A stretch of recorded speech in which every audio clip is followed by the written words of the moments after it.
Oi, gente, boa noite. Vamos lá tentar dar continuidade na nossa matéria. Nessa fase agora que está complicado para todo mundo, para a gente, professor, para vocês, alunos, algo inesperado para todo mundo, para nós, enfim. A gente já não tinha pensado em passar uma crise dessa, né? Então a gente está tentando se adaptar, né? Um meio de ensino, vocês também uma forma de aprendizado, para a gente tentar superar, né, os impactos, né, dessa pandemia que parou o mundo praticamente, né? Então a gente estava falando sobre os regimes tributários. Então a gente vai dar sequência. Esse vai ser um vídeo dessa primeira semana. Então nós teremos aí 4 semanas e eu vou estar fazendo para vocês 4 vídeos então para dar continuidade na matéria, tá?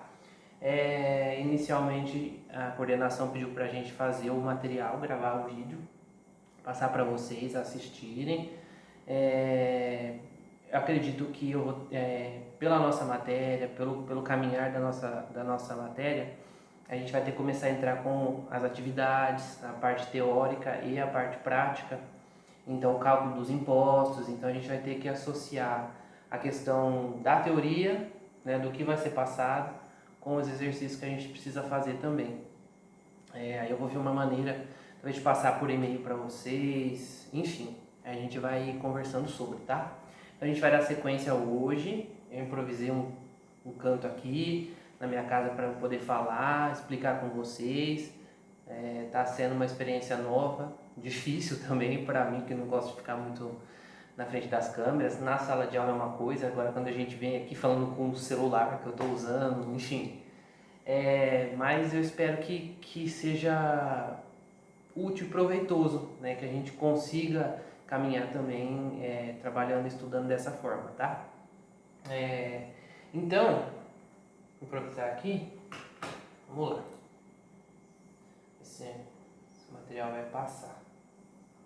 Bom, então assim, nós falamos já nas últimas aulas sobre o Simples Nacional, tá? Eu dei como encerrado, né, a parte teórica. A gente vai ter prova futuramente, né? Mas eu dei como encerrado a questão do Simples Nacional. Agora a gente vai entrar na questão do lucro presumido. Passei para vocês um material de apoio para vocês fazer a leitura, para poder fazer os exercícios das semanas que nós passamos, né?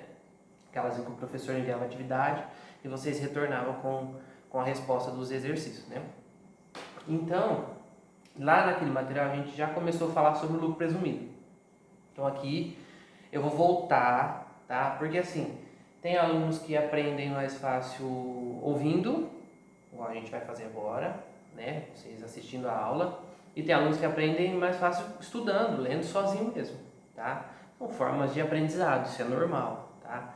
Mas eu acho que uma coisa agrega a outra. Então a gente vai começar falando sobre o lucro presumido. Eu vou fazer uma aula sobre...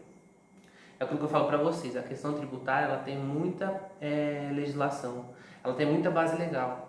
Então assim, o nosso foco como contador é a gente saber fazer, a gente saber calcular o imposto, tá? A gente precisa sim ter o conhecimento da base legal, saber de acordo com a legislação se aquilo está correto, se aquilo não está. Mas nesse momento a gente precisa saber fazer o cálculo para a gente poder entrar nos impostos detalhadamente e a gente estudar a base legal, enfim, de todos os aspectos de cada tributo, tá? Então, voltando, isso aqui vai ser o cabeçalho de todas as nossas aulas, enquanto a gente estiver falando sobre regime tributário. Eu não sei se está dando para ver muito bem, mas eu vou ler para vocês. Então, o regime tributário é o conjunto de leis que regulamenta a forma de tributação de pessoa jurídica no que diz respeito ao imposto de renda e a contribuição sobre o lucro líquido. Então, o regime tributário, as empresas elas vão escolher um regime tributário de acordo com o seu faturamento, com a sua atividade, para poder fazer a apuração dos impostos sobre o seu lucro e dos impostos que ela precisa recolher também mensalmente, tá? Então, a variação dá-se nas alíquotas de imposto e na base de cálculo, que pode ser a partir do lucro presumido ou do lucro real. Tá? A pessoa jurídica no Brasil ainda pode ser optante pelo regime tributário simplificado, Simples Nacional, que a gente já falou, que além dos impostos já citados, também incluem uma mesma guia as contribuições municipais, estaduais e federais. Lembra que a gente falou sobre o Simples Nacional? A gente faz o recolhimento tudo numa única guia, de uma forma unificada e simplificada, tá? É por isso que é o Simples Nacional. Agora a gente está entrando no lucro presumido e posteriormente no lucro real. O recolhimento dos impostos ele é feito separadamente, tá? É diferente do Simples. Então é nisso que a gente vai entrar, tá? E aqui um adendo que eu faço, né, que existe hoje o MEI, o microempreendedor individual, ele não é um regime tributário, e sim uma figura empresarial que regulamenta, enquanto pessoa jurídica, o trabalhador autônomo. Ele funciona sob o regime do Simples Nacional. Então, por exemplo, Dona Maria, seu João são autônomos, seu João é pedreiro, Dona Maria é costureira, eles não têm empresa aberta, e esse MEI foi uma forma do fisco regulamentar essa profissão. Então eles podem lá criar o seu CNPJ, poder emitir sua nota fiscal, enfim, foi uma forma mais simples do que abrir uma empresa, constituir uma empresa, uma limitada, uma ME, uma EPP, enfim, uma forma para eles poderem regulamentar essa profissão autônoma, né, esse serviço, esse trabalho autônomo. Tá? Você vai passar, passou. Então, Simples Nacional, lucro presumido, real e arbitrário. Nós vamos falar sobre o presumido, tá? Então, para não ficar extenso e cansativo, para que a gente consiga só pegar o foco mesmo da matéria, a gente vai passar, abordar, tá? Depois a gente vai entrar com os exercícios dos cálculos. A gente já fez um exercício na semana passada, o cálculo do ICMS no lucro presumido, tá? Aqueles que vocês me entregaram. E aqui a gente vai falar sobre imposto de renda, contribuição social, PIS, COFINS e ICMS, tá? Então, lucro presumido, o que é? O lucro presumido ele é uma forma de tributação simplificada para a determinação da base de cálculo do imposto de renda, pessoa jurídica, e da contribuição social sobre o lucro líquido, CSLL, tá? Pela qual podem optar as pessoas jurídicas que não estejam obrigadas à apuração do lucro real.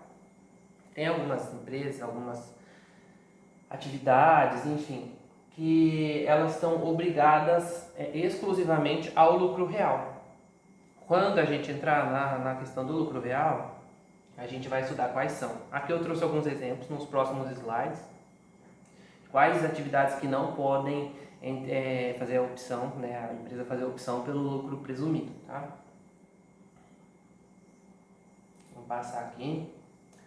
Então, a apuração do imposto, né, o que é o regime tributário? A empresa escolhe uma forma de tributação que ela quer trabalhar, de acordo com o seu faturamento, de acordo com a sua atividade. Então, ela escolhe a forma que ela vai recolher os seus impostos, tá? Então, aqui, o lucro presumido, a apuração do imposto, ela é feita trimestralmente. Então, eu vou trabalhar janeiro, fevereiro e março. E aí, no final de março, dia 31 de março, eu vou fazer a apuração do imposto de renda à pessoa jurídica e da contribuição social sobre o lucro líquido, tá? Sobre os 3 meses. Eu vou somar a receita dos 3 meses e fazer o cálculo desses 2 impostos, tá? Então, a primeira característica do lucro presumido, ele é trimestral. Então, a gente calcula a cada 3 meses. Janeiro, fevereiro, março, calcula em março, paga em abril, tá? Janeiro, fevereiro e março, eu calculo o imposto no final de março, né? Comecinho de abril, e recolho o imposto em abril, tá? Então, o que ele falou, períodos encerrados. 31 de março, primeiro trimestre, 30 de junho, segundo trimestre, 30 de setembro, o terceiro e 31 de dezembro, o quarto, tá? De cada ano calendário. A opção pelo lucro presumido é irretratável. Então, se eu faço a opção, eu não posso voltar atrás naquele exercício financeiro, tá? Uma vez que exercida, a pessoa jurídica fica obrigada a permanecer nesse regime durante todo o ano calendário. Portanto, depois de iniciado o pagamento do imposto com base no lucro presumido, não será mais admitida a mudança para o regime do lucro real em relação ao mesmo ano calendário. Então, se naquele exercício eu fiz, eu fiz a opção pelo lucro presumido, eu não posso interromper, ir lá e fazer a opção pelo lucro real, tá? Eu preciso encerrar, tá? Ele é irretratável, tá bom? Outra característica do lucro presumido. Podem optar pela tributação com base no lucro presumido as pessoas jurídicas não obrigadas à apuração do lucro real, cuja receita bruta total no ano calendário anterior tenha sido igual ou inferior a 78 milhões. Então aqui nós temos um limite do lucro presumido. Tá? Se eu faturar além desse valor, eu não posso fazer a opção pelo lucro presumido, tá? Ou eu sou desenquadrado do lucro presumido. Então, 78 milhões, ou quando eu não tenho o exercício financeiro completo, não tenho os 12 meses, não trabalhei os 12 meses, eu vou considerar 6 milhões e meio cada mês, né? Multiplicado pelo número de meses de atividade do ano calendário. Então, 6 milhões por mês multiplicado pelo número de meses de atividade. Se eu trabalhei 3 meses, 3 vezes 6 milhões e meio, tá? Quando eu não tenho o exercício financeiro completo, né? 12 meses, limitado a 78 milhões. Então, a legislação impede várias empresas que exercem atividades de bancos, cooperativas de créditos, factoring, dentre tantas outras, de optar pelo lucro presumido, estando obrigadas ao lucro real. Então, lá no começo do slide, tinha algumas opções, algumas empresas que não podem fazer opção pelo lucro presumido, porque elas estão obrigatoriamente, elas são obrigadas a fazer opção pelo lucro real, tá? Então, nesse caso, banco não pode ser lucro presumido, não pode ser simples nacional, tem que ser real, cooperativas de crédito, tá? Então tem Banco Itaú, a Caixa, aí cooperativa de crédito, tem o Cicobi, Credit Citrus, enfim, tem algumas cooperativas de crédito, tá? E factoring, eu grifei factoring aqui porque é um conceito legal que eu achei, eu fui pesquisar o que era esse conceito também. Eu sei o que é, mas eu não conhecia por essa palavra. E aí eu busquei o conceito pra gente, tá? Aí, passar aqui. Factoring, fomento mercantil ou comercial. Eu vou ler o conceito e depois eu explico para vocês. É uma atividade comercial caracterizada pela aquisição de direitos creditórios, tá? Uma atividade comercial caracterizada pela aquisição de direitos creditórios por um valor à vista e mediante taxas de juros e de serviços de contas a receber a prazo. Ela possibilita liquidez financeira imediata para micro e pequenas empresas e não deve ser confundida com a operação praticada pelos bancos, antecipação de duplicata. O que significa isso? Um exemplo, eu tenho uma empresa pequena, de pequeno porte, e eu vou lá, faço meu faturamento, vendo para os meus clientes, só que acontece, chega em um determinado mês que fiquei sem caixa. Meu fluxo de caixa não está legal, não tenho dinheiro, não consigo pagar meus fornecedores, eu não consigo pagar meus funcionários. Aí o que eu faço? Essas empresas que trabalham com factoring são empresas prestadoras de serviço. Essas empresas aqui, eu posso contratar uma empresa dessa.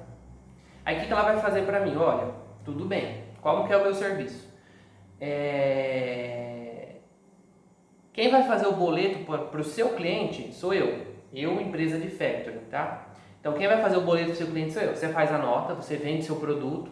Eu vendo essa televisão, tá? Só que quem vai fazer a nota dela sou eu, a empresa que produziu. Só quem vai emitir o boleto é essa empresa de factoring. Ou seja, o meu cliente vai pagar para essa empresa de factoring, tá? Essa empresa que vai receber. Essa empresa, ela vai antecipar para mim. A nota era 50 mil reais. Um exemplo, eram várias televisões dessa daqui, deu 50 mil reais. Ela vai falar para mim assim, ó, seguinte, eu vou fazer o boleto para o seu cliente de 50 mil reais. Só que para você, eu que produzi a televisão, eu vou te pagar só 45, tá? Para eu te antecipar, para você receber à vista a venda disso, eu vou fazer isso para você. Só que eu vou cobrar uma taxa de juros, 5 mil reais. Ou seja, a empresa, por ela precisar daquele dinheiro naquele momento, ela vai ter que abrir mão de esperar o prazo aí para ela receber os 50 mil e ela vai ter que aceitar receber os 45 dessa empresa de factory, tá? Eu vou receber 45, já fiz a nota hoje, amanhã ela já me paga os 45. E aí quando o meu cliente pagar, vai pagar direto para essa empresa de factory e ela vai ficar com 50 mil reais. Ou seja, ela, para fazer isso, ela ficou com 5 mil reais para ela, certo?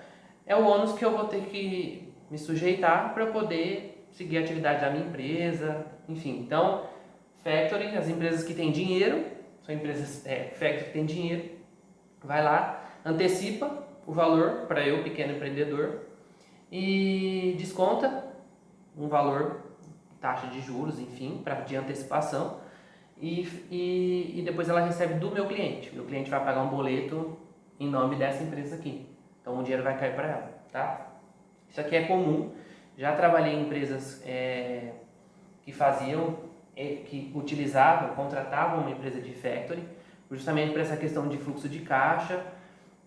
Então, assim, falando sobre planejamento tributário, o que isso tem a ver com planejamento tributário? Olha, eu preciso contratar uma empresa para levantar o meu caixa, para me adiantar, enfim. Aqui a gente já tem uma informação de que essa empresa ela não pode ser lucro presumido.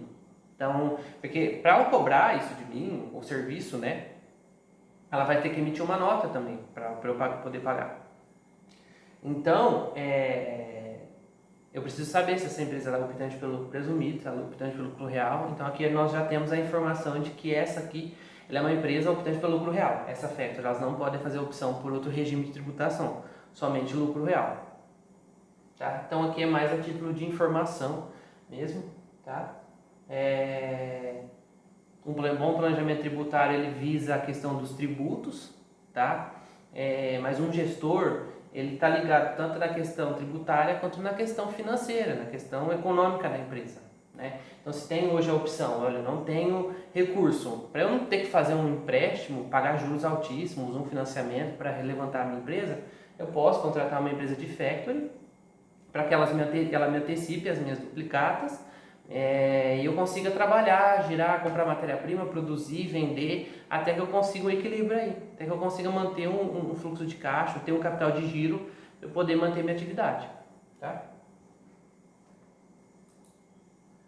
E aí, falando sobre, esse foi um parênteses, tá, da nossa matéria, essa questão de factoring, tá? A gente vai entrar, e aí como é feito? Como que eu calculo? O que é esse lucro presumido, né? Como eu calculo? Como que eu chego nisso? Por que eu faço isso? Olha, lucro presumido é uma maneira, você deve fazer uma presunção, então existem percentuais estabelecidos em lei, que você vai fazer uma presunção do seu lucro, tá? E sobre essa presunção você vai aplicar as alíquotas do imposto de renda e da contribuição social sobre o lucro líquido, tá? Então, diferente do lucro real, eu preciso fazer meu exercício, apurar toda a minha DRE, chegar no meu lucro real de fato para eu poder calcular o imposto. Aqui eu posso fazer uma presunção. Então, de acordo com a minha atividade, com o ramo da minha empresa, eu tenho um percentual que eu posso utilizar sobre a minha atividade, chegar num determinado valor presumido para eu poder calcular o imposto, tá?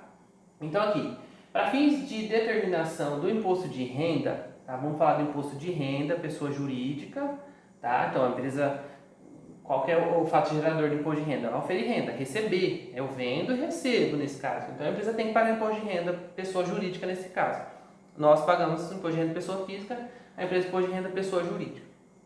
Então, para fins de determinação do imposto de renda pessoa jurídica, os percentuais de presunção do lucro são 1,6% do faturamento, tá? Então, a presunção ela é feita sobre o meu faturamento. Eu não preciso fazer toda a minha DRE, receita bruta, receita líquida, descontos, abatimentos. Apuro o meu valor do lucro e aí então eu calculo o meu imposto. Esse é o lucro real. No lucro presumido, eu pego o meu faturamento e faço uma presunção. Eu vou presumir.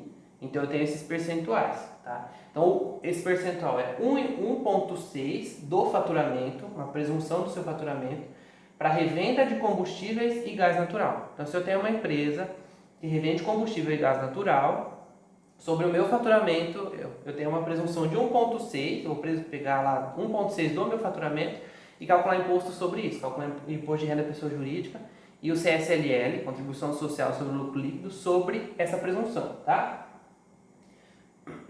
8% do faturamento para vendas em geral, transporte de cargas, atividades de imobiliárias, serviços hospitalares, industrialização para terceiros, com recebimento do material e demais atividades não especificadas que não sejam prestação de serviço. 16% do faturamento para transportes que não sejam de cargas e serviços em geral. E 32% do faturamento para serviços profissionais que exijam formação técnica ou acadêmica. Advocacia, engenharia, arquitetura, dentista, enfim, tem que ter formação técnica, tá? Intermediação de negócios, consultoria, administração de bens móveis ou imóveis, locação ou cessão desses mesmos bens, construção civil e serviços em geral. No material de apoio que eu passei, se eu não me engano foi da terceira semana, tem uma tabela.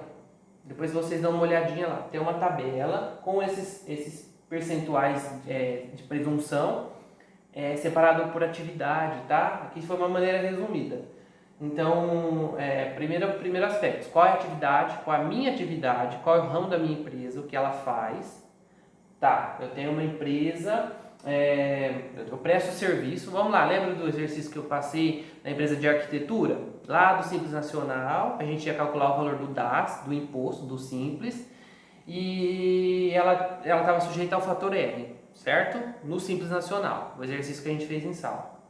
Vamos pegar essa mesma empresa de arquitetura, sendo ela uma empresa optante pelo lucro presumido, tá? Essa empresa de arquitetura optante pelo lucro presumido. Então ela estaria aqui, serviços profissionais que exijam formação técnica ou acadêmica, advocacia, engenharia, arquitetura. Então qual é o percentual de presunção de uma empresa que presta serviço de arquitetura? 32% sobre o seu faturamento, tá bom? Então no material, na terceira semana, tem um quadro com as atividades, depois vocês dão uma olhadinha lá, tá? E quando a gente for fazer os exercícios, para a gente calcular, achar a presunção, pegar a alíquota do imposto, a gente vai fazer um exercício prático sobre isso, a gente vai precisar saber o nome da atividade para a gente poder saber qual é o percentual de presunção, tá? Então agora, a gente viu o percentual de presunção para o imposto de renda da pessoa jurídica, agora a gente vai ver o percentual de presunção do contribuição social sobre o lucro líquido, tá? Já para fins de determinação do contribuição social sobre o lucro líquido, os percentuais são diversificados da seguinte forma: 12% da receita bruta nas atividades comerciais, industriais, serviços hospitalares e de transporte. 32% para a prestação de serviços em geral, exceto a de serviços hospitalares e transporte. 32% para intermediação de negócios. Intermediação de negócios são aquelas empresas que a especialidade delas é fazer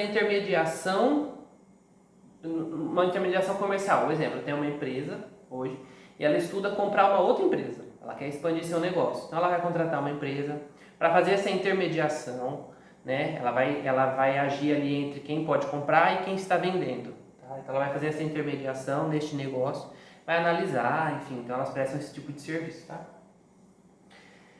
E 32% para administração, locação ou cessão de bens, imóveis, móveis e direitos de qualquer natureza, tá?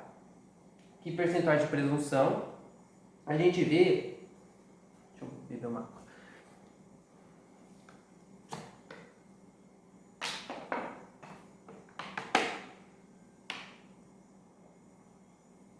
Aqui a gente vê que inicialmente na contribuição social sobre o lucro líquido já parte de 12%, percentual de presunção. Porque a alíquota nessa contribuição social ela é menor que a do imposto de renda. Tá? Então o imposto de renda é 15%. Contribuição social ela é 9%. A gente vai falar, isso está nos próximos slides, tá? Mas assim, para vocês já analisarem, a gente iniciou o imposto de renda com 1,6% de presunção. Agora a gente está iniciando a contribuição social com 12%, tá? Então, vamos para o próximo. Aí aqui. Então, a gente sabe que para a gente calcular o imposto de renda e a contribuição social no lucro presumido, a gente precisa a gente precisa ver qual atividade, encontrar o percentual relativo a essa atividade e fazer a presunção sobre o faturamento dessa empresa. Para então a gente ter a base de cálculo e calcular os impostos, tá? O imposto de renda e a contribuição social, tá? Mas no lucro presumido não é só isso que eu pago, não é só imposto de renda e nem contribuição social, não é só isso, eu pago isso e mais alguns tributos, tá? Então, no lucro presumido, estes são os principais impostos, tá? Não significa que são só esses, Mas esses são os principais impostos recolhidos e as respectivas alíquotas, tá?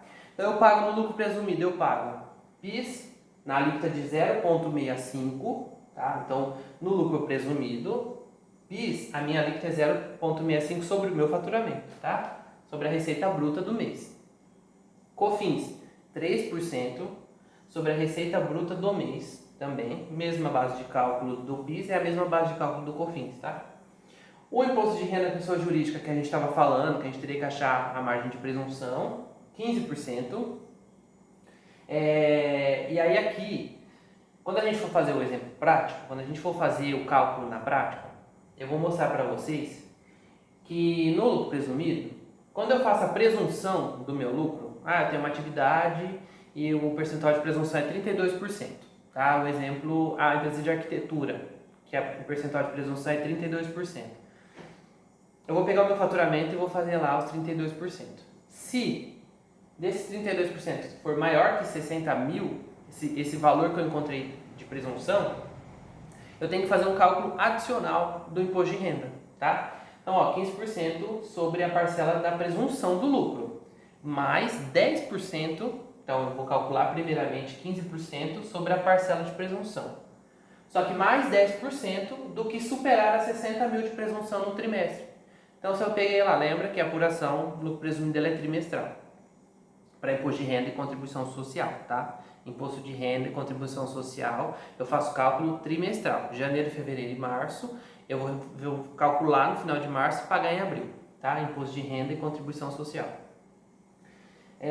Tô tentando gravar essa informação, né? Porque o PIS, COFINS é de um jeito, ICMS é de outro, imposto de renda e contribuição social é de outro, tá? Diferente do Simples. Por isso que o Simples era simples. A gente calculava tudo numa única vez, numa única guia e pagava tudo. No lucro presumido do lucro real, não. Tudo separado, tá? Então, os 15%, tá? A gente faz o cálculo lá, minha presunção, tá? 15%. E mais 10% do que superar 60 mil, né? De presunção no trimestre, tá? Para imposto de renda, tá? Mas quando a gente for fazer isso na prática, vocês vão conseguir entender, tá bom? E aí a contribuição social é 9%, tá? Sobre a parcela da presunção do lucro, tá bom? Então, esses aqui são os principais impostos. Aqui não está o ICMS, mas eu deixei uma observação aqui embaixo. Por quê? ICMS, ele não tem uma alíquota fixa. Depende do meu produto, depende do meu estado, depende da minha operação, tá? Então, além dos impostos e contribuições federais, tá? Impostos e contribuições, imposto de renda é o imposto, COFINS, PIS e CSLL é tudo contribuição, tá? Nossa primeira aula lá, inicial, tá? Então, além dos impostos e contribuições federais mencionados, também podem incidir o ICMS, que é o Imposto de Circulação de Mercadorias e Serviços, e o ISS, Imposto sobre Serviços, tá? Para empresas prestadoras de serviço. As regras destes impostos são de responsabilidade dos estados e municípios, respectivamente. Então, por isso que eu não coloquei aqui em cima, porque eu não tenho a alíquota exata, tá? De ICMS pode ser 7, pode ser 12, pode ser 18, pode ser 25, depende. ISS, ela pode ser, a alíquota mínima é 2 e a alíquota máxima é 5. E aí, depende o tipo de serviço que eu estou prestando. Cada município vai estipular uma alíquota. Talvez o serviço de arquitetura prestado em Mirassol é 3%. O serviço de arquitetura prestado em Monte Aprazível é 2%. O serviço de arquitetura prestado em Neves Paulista é 5%. Então vai depender do município, tá? Então, o nosso planejamento tributário entra em a gente saber qual é a atividade, qual a alíquota correta do imposto, tá? Para que a gente, costumo dizer que o melhor planejamento tributário é o conhecimento. Se a gente sabe, se a gente faz correto, se a gente faz da maneira certa, por mais que a gente não está vendo a questão jurídica para poder entrar, discutir judicialmente que aquilo não deveria estar pagando, mas se eu fizer o errado, a sanção, né, vai ser muito maior. Então, inicialmente, o conhecimento, né, do planejamento tributário, você ter conhecimento sobre, ele é o melhor dos mundos. Então, vamos lá. Então, lucro presumido. PIS, COFINS, ICMS e ISS são recolhidos mensalmente. Tá? Então, isso tem que ficar gravado. PIS, COFINS, ICMS e ISS são recolhidos mensalmente. Enquanto o imposto de renda, pessoa jurídica e a contribuição social são apurados e pagos trimestralmente. Tá? Então, imposto de renda e contribuição social, que a gente vai pegar o percentual de presunção, vai pegar a alíquota de 15% do imposto de renda, 9% de contribuição social, isso é trimestral, tá bom? Agora, PIS, COFINS, ICMS e ISS, todo mês eu